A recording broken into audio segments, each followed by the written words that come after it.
It's TLC Talk. Welcome to the show. And I have 3 headlines for you. And do you all think these are real or do you think these are fabricated? Which Seeking Sister Wife cast member was reportedly in a gang? Jasmine from Jasmine and Gino. Has she been cheating on Jasmine with an unemployed actor from Michigan? And is TLC launching a new show called Shedding a TLC Star? You guys wonder why I am obsessed with this network and these reality shows? Because you just cannot make this stuff up, okay? What is going on in the TLC universe is always epic. And without fail, this week we have a lot of tea. If you're new here, welcome to the podcast. Wednesdays, I talk about all the TLC reality shows and the gossip around it and news and facts and new releases of shows because I love the TLC network. Every single show that they have is just you cannot look away. So let's get into it. We'll start with Seeking Sister Wives. This headline is completely true. Garrick Merrifield, who you all know, because people have very strong feelings about Garrick. They call him Garrick on the show, is now admitting that he was in a gang on Monday night's season finale of Seeking Sister Wives. And the gang that he was a part of was called the Always Thugging Crew. Is this man for real? They can't even make this up. Where do they find these people? So Monday night, as I mentioned, was the season finale. And we all know Natalia, who Danielle and Garrick were courting down in Brazil. They couldn't get married because the Brazilian authorities found out they were polygamous. Polygamy is illegal there. So they were like waiting for Natalia, I think, to get a visa, come to the United States. And in the meantime, they end up meeting this woman, Miriam, who is Muslim, and Miriam's talking to him about her like religion, and he is talking about how he didn't always turn his life over to God, and he says that he in fact started a gang in his town called the Always Thugging Crew, and crew is spelled Krew. A skeptical Miriam responds, "What?" As Garrick insists he was a tough guy, cool guy, who made people pay me cash for protection. Can you imagine Garrick? I cannot. Oh my God. This is the most epic. Despite Garrick's declaration that he was, quote, pretty bad, Miriam still doesn't believe him. You're lying, she says. As Garrick promises, no, I had decals on the trucks of the gang. We made them get on their trucks. Miriam still isn't convinced when it comes to Garrick's tough guy past. However, he was telling me about some gang he created when he was younger, she tells the camera later, which I found funny because Garrick grew up in this town and he's like 6 generations in. So it's like you're spoiled and just a little rebel doing what you wanted in the city. It was kind of funny. Oh, you guys, people are having a field day on Reddit and everywhere else. I mean, oh my God, can you even? Oh, the Always Thugging Crew. Oh, please someone put that on a t-shirt. I'm currently working on my own t-shirt line. I'm too busy, but the Always Thugging Crew is epic and has left fans absolutely speechless. Always Thugging Crew. I'm speechless. People wrote on Twitter when he said he was a Playboy back in the day during the preview for next week. I think my wife might have thrown up a little in her mouth. It'll be interesting to how soft talking works on Miriam. We'll see how it goes. Epic, epic, epic. Okay, the other story that I really love that is also a true headline is Jasmine and Gino were done. So I was super skeptical about this. I did not believe that Jasmine and Gino were toast, but they are reportedly over, and she is dating a super hot guy that she's been cheating on Gino with in Michigan. He's a student at Eastern Michigan University. Jasmine's new man, well, he was, I should say. Jasmine's new man is a 37-year-old named Matt Branis, a struggling actor in Michigan who has had a few small parts. He's a member of SAG-AFTRA. He is not loaded like how Jasmine likes, but I hear Jasmine is doing pretty good on her OnlyFans. So maybe she is his sugar mama and also getting him acting gigs. We'll see if they get a TLC spinoff. By the way, this is credited to who posted this? Where is there? Oh, is it 90 Day Fiance update? So they posted it, but I've also seen this picture of Jasmine's reported boyfriend. He is hot. He's very hot. So it does appear, by the way, that Jasmine and Gino are done. I really did not believe this. I really thought, here he is. Here's Matt. Okay, Matt. Matt's good looking. Matt is good looking. I kind of thought this was a joke. And I thought they were strategically keeping their stuff separate, Jasmine and Gino, because, their payday is on TLC. I've also heard rumors that they're going to be on season 2 of Last Resort, which all may be true, but people even are reporting on the blogs that they met at a Planet Fitness and she already lives with him. So it's seeming more real than it has ever seemed for me. Unbelievable. Okay, and then so it does appear that they're going to be over. She's dating someone more age appropriate, which makes sense. Apparently, she's raking in the cash on her OnlyFans. I have to start reviewing people's OnlyFans. That's my next thing that I'm going to do. So, lastly, is TLC launching a show called Shedding a TLC Star after so many people have gone wild online because of Liz Woods, who was with Big Ed, and now Vanessa, who used to be married to Colty? They have also separated. These women have shed like 40 pounds, 50 pounds, plus Christine Brown, Meri Brown, Janelle Brown, all shedding a ton of weight. So are they basically doing a show losing a TLC star? Okay, that one's fake. I wish it was real because these women have insane glow ups when they ditch these TLC guys. Insane glow ups. The women look so good. Have you seen Vanessa and Liz Wood? Shout out to Liz, who's been on this podcast and just celebrated her 32nd birthday. Go Liz. Like Liz is looking better than ever, more snatched. She looked like she had a blast. She has hard launched her new boyfriend. And we already knew that Liz had a man, but she put him on her IG over the weekend. She was celebrating with her new man from 90 Day Fiance. We love us a little Liz. Here he is. She had some sort of like themed birthday.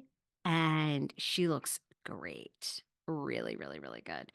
And it's very interesting to me too, because you've probably also seen this week that Big Ed got a lot of attention for talking about here's some of the photos from, you can always watch on my YouTube, of from Liz's birthday. He's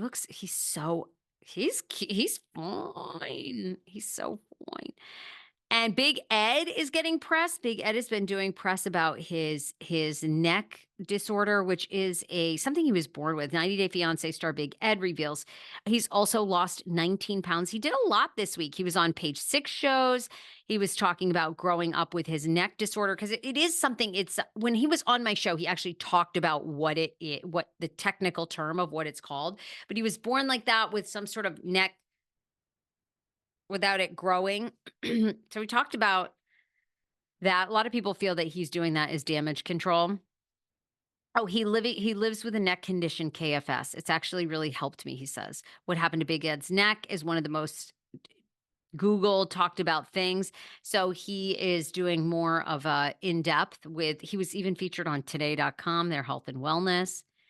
So a lot of people feel that Ed is on a little bit of a PR tear because Liz is doing so well, getting so much attention, and Ed loves himself some attention. Well, who doesn't? Ed, get after it. So very, very happy. Other news to get to, but no, there is no shedding a TLC star that I came up with. I'm happy to give that to the team of TLC. I think they should. All these women seem to be doing better than ever without these TLC stars. I mean, Christine Woolley at a NASCAR race all weekend long, having a ball with David Woolley. Meri Brown's lost so much weight. Janelle Brown reportedly lost 100 pounds since she's been on her transformation. She looks amazing too. All the women do. but I think they should because these TLC guys. Can you imagine if Danielle left Garrick Merrifield from Seeking Sister Wives, or those women that are married to Nick Davis on Seeking Sister Wives left? Oh my God. Like instantly, these women lose. Like they literally separate and they lose like 50 pounds the moment they walk into a new apartment. It's unbelievable. So, no, it's not really a show, but I wish it was. People are tagging me in a lot of online videos going, what is going on with Angela Deem? It appears that Angela Deem may be done with the 90-day franchise. She answered people's questions on her TikTok. She's actively on TikTok asking people for information about Michael. She's not really threatening Michael, I wouldn't say, but basically saying things like, you messed with the wrong one. That, you played with the wrong person. Now, they are unhappily ever after, which I had a source that told me that they were going to be unhappily ever after. And sure enough, they're unhappily ever after. So they, a lot of people are like, what is going on with her? Now, Angela is another one. I'm not sure you can fully believe everything that's happening. I wouldn't be surprised if she's not returning to a 90-day franchise. However, she is such a huge polarizing fan figure and, people love her or hate her. So with that, I could also see her maybe coming back. But she was asked if she's going to be joining Single Life now that she and Michael are done. She said, absolutely not. I'm done. This is my last season. So we'll see. There's rumors that she's going to start doing acting gigs. So is she going to become the new Nene Leakes? Nene Leakes went from Bravo and then was doing Glee. Are we getting the new Nene Leakes here? Karini, if you guys remember from Paul and Karini, Karini now has a more extensive GoFundMe. If you recall, Paul and Karini lost custody of their children. And now she's giving people an update. She wanted to raise $10,000 and she's raised almost 5,000. People are donating as of today. She told people that she has given, she's retained a lawyer. She's, moving forward with her life, that she should be allowed to see her children, and she wants to fight to get her kids back. She says that she has done everything the judge has asked her, but because she lives in Brazil, Paul's cousins are taking the boys. It's so sad because, those boys now, they probably only know Paul's cousin as their parents. I mean, I guess they do see Karini because she does say on the GoFundMe that she has seen them. I don't know. I wonder if they have a big connection still with their mom, or if they really feel that the cousins are their parents. It's so difficult. Believe me, as someone who is looking into fostering to adopt, the whole system, it's very, very difficult. And for a child to be taken away, I just think is the hardest thing for parents, and then to be reintroduced, if that is even possible. So I don't know. It's always when the kids come out of the home, are they better off staying out of the home? Sometimes they are, sometimes they aren't. It's really a tough call. So she continues to raise money, getting a lot of sympathy and discussion this week of people either obviously wanting to donate to her or can't stand her. But there you go. I want to thank a sponsor, and then we'll talk some Sister Wives tea that's happening, although it's pretty quiet in the Sister Wives world. But Dr. Will Neem is a top fibroid doctor. 80% of women by the age of 50 will have a fibroid. Isn't that crazy? And many women have heavy periods, long periods. Fibroids can lead to infertility as well. In fact, there are women that are getting blood transfusions, iron transfusions, because they're losing so much blood every single month to their fibroids. If you're in this category and you live in the DC region, there's only one doctor to see, Dr. Will Neem. They accept almost all insurance. You can go to his website at horizonfibroids.com. You can see if they accept your insurance and make an appointment there. And when you go to see him, tell him the Sarah Fraser Show sent you. But a lot of us, we have great OBGYNs. However, your OBGYN may be just recommending a hysterectomy. Do not have a hysterectomy without seeing a specialist. Dr. Neem is a fibroid specialist at horizonfibroids.com. The only gossip that's coming out of the Sister Wives world, because it remains very, very calm, a lot of people are wondering why Meri Brown hasn't been on social media. Is it in regards to her Worthy Up, launch, which was, of course, received with mixed reviews, but I mean, everything is now. No, I mean, I think that Meri's just been really busy behind the scenes from what I'm hearing from people. I don't think there's anything going on. A lot of people, there was speculation, was Meri going to be sued because Worthy Up is also the title of a new book out.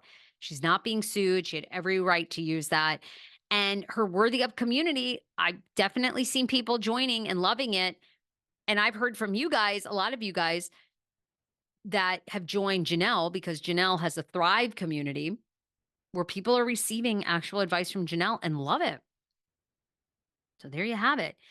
The only thing that's kind of being discussed is, are Christine and Janelle still very close friends? I think they are. This article is circulating out there because a lot of people feel as though, why are Christine and Janelle, who just went through this awful, devastating time losing their son Garrison, not spending more time together? I don't think you can read anything into that. Janelle seems to be so close with Madison, her daughter, which, of course, I mean, I'm sure people are close with all of their children. Most people are. And she's really leaning into being with Madison, with her grandchildren. But people are kind of wondering, is she going to move to North Carolina where Madison lives? Why is Janelle kind of not in the picture more? And a lot of people thought this past weekend when Christine went to NASCAR with David, because Christine always said that Janelle will famously be with them, that Janelle would be there, and she wasn't. I think she went through such a horrific tragedy that no one would wish on anybody in losing her son to suicide. I'm sure everything is just still chaotic for them. We haven't seen any photos with pictures that they're filming, yet we hear over and over that they are filming. I tend to think that part is true. We know that season 19 and even season 20 had already been filmed. So we're definitely getting more seasons, but how it will be revamped, we're going to find out. And then lastly, again, the rumors this week circulated. And so on Sunday, I played one of my most downloaded episodes ever, which was, is Cody Brown and Robin dating a 25-year-old who lives in Mexico? I loved this rumor. There's no truth to it at all. And in fact, Janelle famously bet on this past season on the one-on-ones that if Cody ever remarries, she will pay the host Suki $1,000 because she believes that Cody will never remarry. I don't think he's going to remarry either, but I wouldn't be surprised if there's some flirtation, and whether they're real or not, there are discussions that Cody and Robin could take on a new sister wife. We'll see. If not, I think this show is so popular, it's going to be just fine without that. But there you go. It was a full lineup on the Sarah Fraser Show this week. Yesterday, if you are trying to conceive, my fertility journey with my husband, Schman, continues as we try to have our second child. And UNatural is a fertility aid for her and him. My husband and I have been taking it, hoping to be pregnant. But we had the VP of Research and Development for UNatural on because I've had a lot of you guys reach out and say, okay, Sarah, I want to have a child, but does this supplement actually work? Does it work? Is it working? And so I just wanted to have him on to go, okay, what's really in this supplement? Because there's so many supplements out there. What can you trust? How do you know it's a good one? So Tim Skiat is on from UNatural answering your questions and also talking about male infertility. They're doing a lot on their end at UNatural to address male infertility, which is hugely on the rise. And they think that male infertility is because of plastics, things in our environment. But anyhow, so it's such a good podcast episode. Listen, my Something About Her sandwich shop review drama continued on Monday because now Something About Her is giving out samples. Terrific. But if you want to follow along and listen to people either loved or hated that series, that continues to be up. And then Paige Woolen is the new reported girlfriend of Jax Taylor from The Valley. Paige has been on my show. So who is Paige Woolen? Well, tomorrow you're going to get an interview that I did with her telling you exactly who she is. So that will all be up. Love you guys. You can follow me for more on TikTok. And don't forget to get your tickets to our live podcast show, June 5th. It's going on at 7 p.m. We only have, I don't even know if there's any left, but there's like 3 or 4 VIP tickets left. And then general admission is $15. You can submit a question, but VIP can ask us anything, baby. And we can't plead the 5th. So we'll see you for the We Don't Want to Leave Our House pajama tour on June 5th. Bye, everybody.